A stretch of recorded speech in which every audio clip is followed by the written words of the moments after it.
আসসালামু আলাইকুম রহমতুল্লাহি ওয়া বারাকাতুহু ইন্নাল হামদুলিল্লাহ ওয়াসসালাতু ওয়াসসালামু আলা মান লা নাবিয়্যা বা'দাহু আম্মা বা'দ। খলিফা হারুন রশিদের স্ত্রীর নাম ছিল জুবাইদা বিনতে জাফর। উনি ওনার জীবদ্দশায় মানুষের অনেক খেদমত করেছিলেন। বিশেষ করে হাজিদের যাতে পানির কষ্ট না হয় সেজন্য বাগদাদ থেকে নিয়ে মক্কা পর্যন্ত ওই যে যাওয়ার রাস্তা আছে এখানে তিনি নহর খনন করিয়েছিলেন। এই নহর থেকে যেভাবে মুসাফিররা উপকৃত হতো ঠিক তদ্রূপভাবে হাজিদের পানির কষ্ট নিবারণ হতো এই নহর থেকে। আবার পশু পাখিরাও এই নহর থেকে তাদের পানির তৃষ্ণা মেটাতো। 216 হিজরিতে জুবাইদা বিনতে জাফর যখন ইন্তেকাল করেন তখন ওনাকে এক মহিলা স্বপ্ন দেখলেন। তো স্বপ্ন দেখার পর ওনাকে জিজ্ঞেস করতেছেন যে হে জুবাইদা, আপনার সাথে আল্লাহ পাক কি মুআমালা করেছেন? তখন জুবাইদা উত্তর দিলেন, আল্লাহ পাক আমার সাথে অনেক সুন্দর মুআমালা করেছেন, আল্লাহ পাক তো আমার জন্য মাগফিরাতের ফয়সালা করেছেন। তখন ওই মহিলা বলল যে জুবাইদা, আপনার সাথে তো এটাই হওয়াটা স্বাভাবিক ছিল, কারণ আপনি আপনার জীবদ্দশায় এত বড় একটা খেদমত করেছেন, কত মানুষের দোয়া, কত হাজির দোয়া, কত পশু পাখির দোয়া আপনার জন্য হয়েছে, কত পশু পাখি আপনার জন্য দোয়া করেছে, আল্লাহ পাক তো আপনার জন্য মাগফিরাতের ফয়সালা করবেন। তখন জুবাইদা বললেন, না বোন, আল্লাহ পাক আমার জন্য এই আমলের কারণে আল্লাহ পাক আমার মাগফিরাতের ফয়সালা করেন নাই, বরং এমন একটা আমলের কারণে আমার মাগফিরাতের ফয়সালা করেছেন যেটা আমার কল্পনাতেও ছিল না।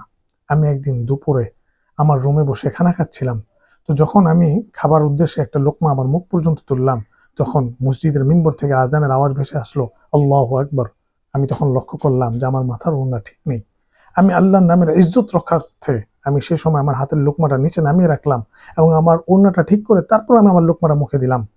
তো এই যে আমি আমলটা করেছিলাম, আমার এই আমলটা আল্লাহর কাছে এত পছন্দ হয়ে গেছে।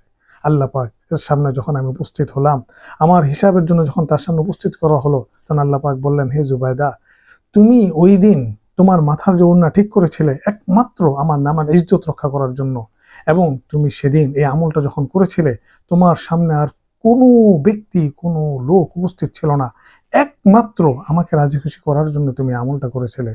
আমি আল্লাহ আজকে তোমার এই আমলের কারণে তোমার জন্য মাগফিরাতের ফয়সালা করলাম। তোমার এই আমলের কারণে আমি তোমার উপর জাহান্নামের আগুন আমি হারাম করে দিলাম। সুবহানাল্লাহ। প্রিয় দর্শক, আজকের এই ঘটনা থেকে আমাদের শিক্ষা নেওয়ার আছে দুইটা বিষয়। এক নম্বর বিষয় হচ্ছে যে কোনো আমলের জন্য সবথেকে গুরুত্বপূর্ণ বিষয় হচ্ছে তার নিয়ত। নিয়তের কারণে আমল বড় হয়, নিয়তের কারণে আমল ছোট হয়ে যায়। আপনার আমল হয়তো বা বাহ্যিকভাবে অনেক বড় হতে পারে, কিন্তু আপনার নিয়ত ভুল হওয়ার কারণে, নিয়তের ঝামেলার কারণে ওই বড় আমলটাও সম্পূর্ণভাবে বেকার হয়ে যাবে। আবার আপনার ছোট্ট একটা আমলও একমাত্র আপনার নিয়তের বদৌলতে, নিয়তের বরকতে আল্লাহর কাছে অনেক দামি হয়ে যেতে পারে। তো এই জন্য আমাদের প্রত্যেকের যে কোনো আমলের মধ্যে আমাদের প্রত্যেকের নিয়ত ঠিক হওয়া চাই, এবং একমাত্র আল্লাহকে রাজি খুশি করার জন্য আমার প্রত্যেকটা আমল হওয়া চাই। আর দ্বিতীয় শিক্ষা হচ্ছে যে কোনো আমল কোনো সময় মানুষকে দেখানোর জন্য না করা, একমাত্র আল্লাহকে রাজি খুশি করার জন্য করা। এই দুইটা বিষয় যদি আমরা শিক্ষা নিতে পারি তাহলে দেখা যাবে যে আল্লাহ পাকের দরবারে আমার হয়তো এমন ছোট্ট একটা আমলও আমার আপনার নাজাতের ওসিলা হয়ে যেতে পারে। ছোট্ট একটা আমলের বরকতে হয়তো বা আমার আপনার জন্য জান্নাতে যাওয়ার ব্যবস্থা হয়ে যেতে পারে। আল্লাহ পাক আমাদের সকলকে একমাত্র আল্লাহকে রাজি খুশি করার জন্য আমাদের প্রত্যেকটা আমল করার তৌফিক দান করুন। السلام عليكم ورحمة الله وبركاته. فتيات اليوم كفاك تركاضا خلف سرابي، عودي نحو الإسلام لا تستمعي لذئابي، فالشرق دمار فيه والغرب عدو كتابي، همهم طمس الدين وكذا لفظا لترابي.